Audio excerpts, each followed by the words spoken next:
Bonjour, je suis Mickaël de chez Sika pour la partie van et aujourd'hui nous allons vous proposer un tuto pour le collage de baies et je suis accompagné de Julien. Bonjour à tous.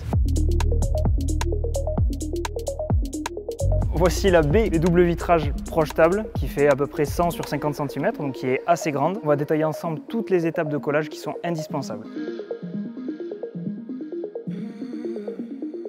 On est en train de tracer sur le véhicule afin que le vitrage soit au centre. Et surtout soit aligné parallèle au trait du véhicule, donc à la carrosserie du véhicule et non pas par rapport au sol. Il ne faut pas prendre de niveau à bulle pour tracer les traits sur les découpes, sinon on fait quelque chose qui est parallèle au sol mais le fourgon ne l'est pas. Pour commencer, on prend les mesures intérieures de la baie et on les reporte sur la carrosserie du véhicule. On va prendre le patron qu'on a prédécoupé aux dimensions intérieures de la baie pour pouvoir reporter ces dimensions sur la découpe, aligner pour faire le contour de la baie et de la découpe à effectuer. On vient positionner le marquage qu'on a fait et on vient reporter des points pour ensuite tracer sur la tôle directement. Maintenant que les mesures sont faites, place à la découpe. Pour ça, on se protège, une paire de gants, une paire de lunettes et c'est parti. On vient faire un premier trou avec un foret de 2 mm pour pouvoir après facilement passer au foret plus gros qui lui permettra de passer la lame de scie sauteuse. On pense à le déporter un peu du trait parce que sinon on va faire le trou plus gros sur le trait et on va déborder de notre découpe initiale.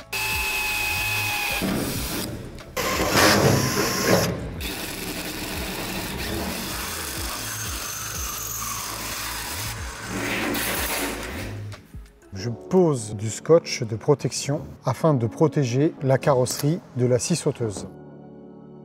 On utilise un scotch plus épais, renforcé.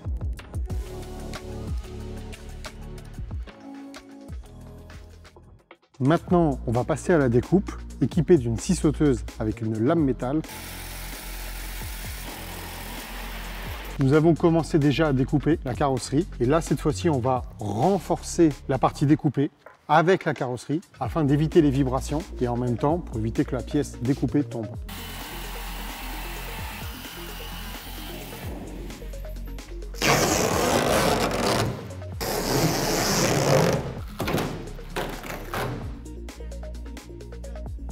Alors, ce qui est important après avoir coupé une tôle, c'est faire ce qu'on appelle un montage à blanc. Pourquoi? Parce que si on a besoin de rectifier la tôle à quelques endroits, il vaut mieux faire ça que coller directement.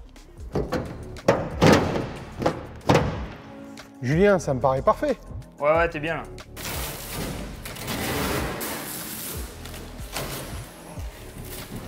Une fois qu'on a fini de découper la tôle, on va pouvoir enlever le scotch qui servait à la protéger pour passer ensuite à la lime métal pour ébavurer la tôle qu'on a découpée, pour enlever toutes les petites imperfections qui vont ensuite pouvoir recevoir le Sika Primaire 507, le primaire d'accroche, avant de poser le Sika Flex 555, la colle pour la baie. Une fois qu'on a fait la découpe et qu'on a tout poncé avec la lime métal, on vient aspirer toutes les petites particules de métal, toute la limaille de fer pour éviter qu'elle génère des points de rouille en fait. Une fois qu'on a aspiré la limaille de fer qui était autour de la découpe, on va pouvoir décontaminer toute la surface avec le Sika Cleaner G+P.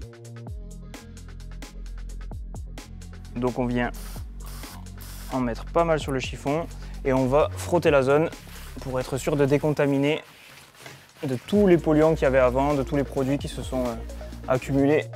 Là, on fait un contour au crayon avec la fenêtre du coup qui est juste posée à blanc pour pouvoir après mettre du scotch afin de protéger la zone qu'on ne veut pas en coller parce que si jamais il y a un débordement de colle Sika Flex, donc le 555, on va avoir de la colle qui va déborder et du coup en enlevant le scotch, on enlèvera la colle qui a débordé. C'est juste pour ça, on fait un contour de la partie externe de la baie pour savoir jusqu'où on met du scotch.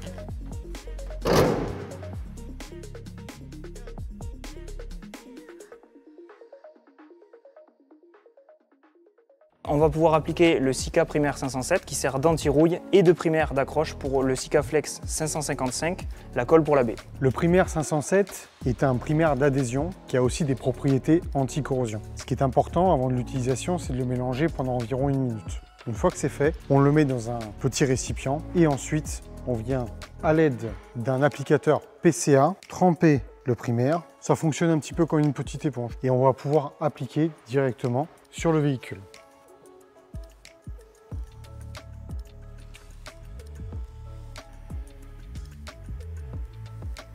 Une petite astuce avec l'applicateur PCA de chez Sika, c'est qu'on vient s'approcher de la baie. On va mettre le primaire dans cette partie-là. Je viens tracer tout simplement ici. Ensuite, je viens prendre mon cutter, ce qui permettra d'appliquer le primaire d'adhésion, c'est-à-dire le Sika primaire 507, exactement dans la gorge de notre baie latérale. On arrive à la phase finale. On va pouvoir appliquer le Sikaflex 555. C'est fait pour tout ce qui est vitrage. C'est une colle, on pourrait dire, structurelle. On va pouvoir l'appliquer dans la gorge. L'importance de la coupe en V, ça nous permet d'assurer l'étanchéité. Tout à fait.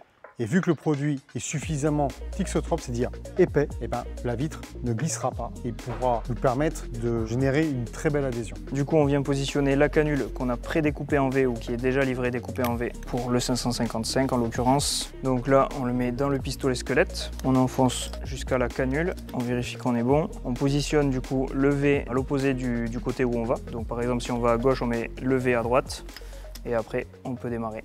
Donc là, on va commencer à poser le 555 qui est une colle assez rigide. Donc en hiver, il ne faut pas hésiter à la mettre autour d'un chauffage pour qu'elle soit entre 15 et 25 degrés. On voit bien le cône en V qui permet d'assurer le contact avec la tôle. Et surtout, on commence en bas de la baie. Ça, c'est très important parce qu'en fait, on va venir faire tout le tour et on va faire le raccord en dessous de la baie pour éviter que l'eau s'infiltre. Si on fait le départ en haut de la baie, on risque de faire un raccord en haut de la baie et du coup d'avoir de l'eau partout. On peut voir une buse découpée en V qui permet de faire un trait en triangle et qui va pouvoir prouver ici que le trait en triangle assure en fait un contact entre les deux matières. Donc là on voit que le trait n'est pas forcément large mais en fait est suffisamment haut et c'est ça qui nous importe. Et quand on vient poser au-dessus, on voit bien qu'elle est en contact sur toute sa longueur. Si on fait un pâté avec une buse qui est découpée simplement ronde, ça va faire des plots aléatoires et là le trait a l'air fin mais il est relativement large. Là on passe presque plus de Sika que tout à l'heure et pour autant on n'est pas sûr d'être étanche partout. Voilà, là on voit en fait qu'il y a des zones qui sont en contact au début, au milieu et à la fin, mais il y a quand même des trous malgré la taille de la canule qui était découpée très large avec un diamètre important. Mais on voit qu'il y a des endroits où l'eau va s'infiltrer et c'est ça qu'on veut surtout pas avec une colle. Ce qu'on appelle la mouillabilité, c'est-à-dire qu'on voit très bien que l'étanchéité est homogène.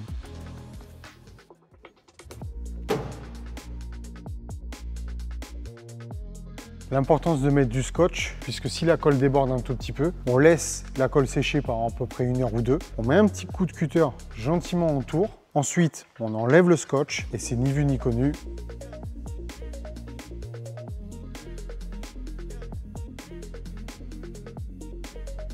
Bon, mais c'est parfaitement collé, en plus tout est étanche. Ah, c'est parfait Julien, c'est parfait. C'est du bon boulot. En tout cas, je voulais te remercier d'avoir fait ce tuto avec moi. Merci à toi, c'était cool. Et puis suivez-nous sur nos réseaux sociaux. À bientôt. À bientôt.